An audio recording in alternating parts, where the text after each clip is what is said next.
नमस्कार। BA first year first paper economics और आज का टॉपिक हमारा है ब्याज का समय पसंदगी सिद्धांत। इसके पहले ब्याज का तरलता सिद्धांत पढ़ा था हमने। तरलता सिद्धांत, तरलता अधिमान सिद्धांत कि जो नकदी रखने की इच्छा है, नकदी रखने की इच्छा के आधार पर मुद्रा की ब्याज दर तय होती है। नौ प्रतिष्ठित सिद्धांत उधार दे कोष, उसने ये स्पष्ट किया कि उधार देने का एक कोष होता है, उसके आधार पर मांग होती है उधार दे की और पूर्ति, जहां पर मांग और पूर्ति दोनों मिल जाते हैं वहां पर ब्याज निर्धारित हो जाता है। और प्रतिष्ठित सिद्धांत केवल मांग पक्ष को ही ध्यान में रख करके ब्याज का निर्धारण करता है।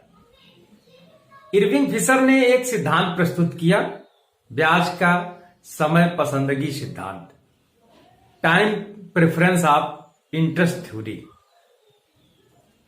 इसमें उन्होंने कहा कि जो ब्याज है वो जो नकदी रखने की इच्छा में जो समय होता है, समय महत्वपूर्ण है। किस प्रकार से? तो इस सिद्धांत का प्रतिपादन इरविंग फिशर ने किया था। इस सिद्धांत के अनुसार ब्याज मनुष्य की समय पसंदगी के कारण उत्पन्न होता है। ब्याज क्यों उत्पन्न होता है? तो उन्होंने स्पष्ट कहा कि ब्याज समय पसंदगी अर्थात वो महत्वपूर्ण समय है कि किस समय ऋणदाता ऋण दे या ऋणी जो है ऋण ले रहा है, वो समय महत्वपूर्ण होता है ब्याज दर निर्धारण में। मनुष्य भविष्य के सुख की तुलना में वर्तमान सुख को अधिक महत्व देता है और इस कारण से भविष्य के सुख की तुलना में वर्तमान सुख को अधिक महत्व देता है।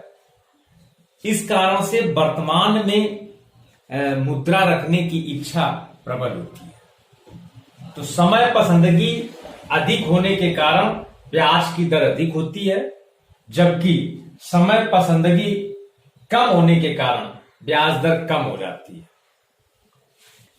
हमारे पास मुद्रा प्राप्ति की आशा, हमारे पास आय प्राप्ति की आशा यदि नजदीक है कि अभी कुछ समय में ही आय प्राप्त हो जाएगी, तब हमारी जो ब्याज देने की जो ब्याज दर होगी वो कम होगी। यदि हमें आय प्राप्त करने में, मिलने में ज्यादा समय है, तो फिर ब्याज की दर जो होगी वो अधिक होगी।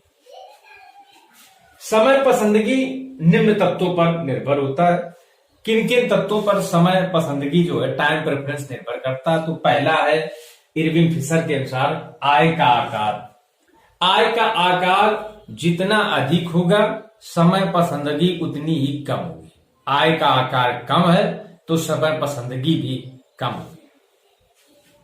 आय का वितरण, यदि आय का समाज में समान वितरण है और समान वितरण होने के कारण आय का डिस्ट्रीब्यूशन जो है वो एक समान है, तो यहां पर समय पसंदगी कम होगी, ब्याज की दर कम होगी। यदि समाज में असमान वितरण है, असमान वितरण के कारण समय पसंदगी अधिक होगी, ब्याज की दर भी अधिक होगी। भविष्य में आय प्राप्ति की निश्चितता, यदि भविष्य में आय प्राप्त होना निश्चित है और उसका समय भी निश्चित है, तो उस पर ब्याज दर, समय पसंदगी कम होगी, ब्याज की दर कम होगी। स्वभाव व चरित्र, कुछ लोगों का स्वभाव कृपणता का होता है और कुछ लोग खर्चीले प्रवृत्ति के होते हैं, तो ये तत्व भी समय पसंदगी को प्रभावित करते हैं और ब्याज दर को प्रभावित करते हैं। इरविंग फिशर ने कुछ मान्यताएं अपने सिद्धांत में ली तो पहली मान्यता है कि जितने भी उत्पादन के साधन हैं, उत्पादन के साधन सभी कैसे हैं, तो उन उत्पादन के साधनों को, सभी उत्पादन के साधनों को पूर्ण रोजगार प्राप्त है। पूर्ण प्रतियोगिता है, साधन बाजार और वस्तु बाजार दोनों में पूर्ण प्रतियोगिता है। मुद्रा की क्रय शक्ति स्थिर है। ये एक मान्यता और है उनकी कि मुद्रा की जो क्रय शक्ति है वो स्थिर है, और ऋणदाता और ऋणी की दोनों की परिस्थितियां क्या हैं, वो एक समान है। यदि दोनों की परिस्थितियां असमान है तो ये फिर जो सिद्धांत है वो वहां पे सक्रिय नहीं होता है। इरविंग फिशर के इस सिद्धांत में जो कुछ वास्तविक, कुछ मौद्रिक तत्वों को शामिल किया गया, किंतु आलोचकों ने इस सिद्धांत की आलोचना की। तो वो आलोचना के बिंदु है कि पूर्ण रोजगार और पूर्ण प्रतियोगिता की मान्यता गलत है, और मुद्रा की जो क्रय शक्ति है वो भी स्थिर नहीं रहती है, और ऋणदाता और ऋणी इन दोनों की परिस्थितियां भी समान नहीं होती है।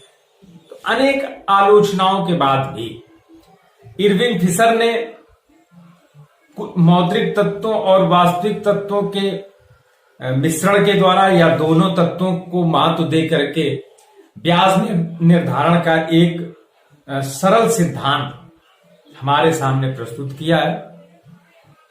यह सिद्धांत भी आगे चल करके आधुनिक सिद्धांत के वैज्ञानिक विश्लेषण की एक आधार तैयार करता है।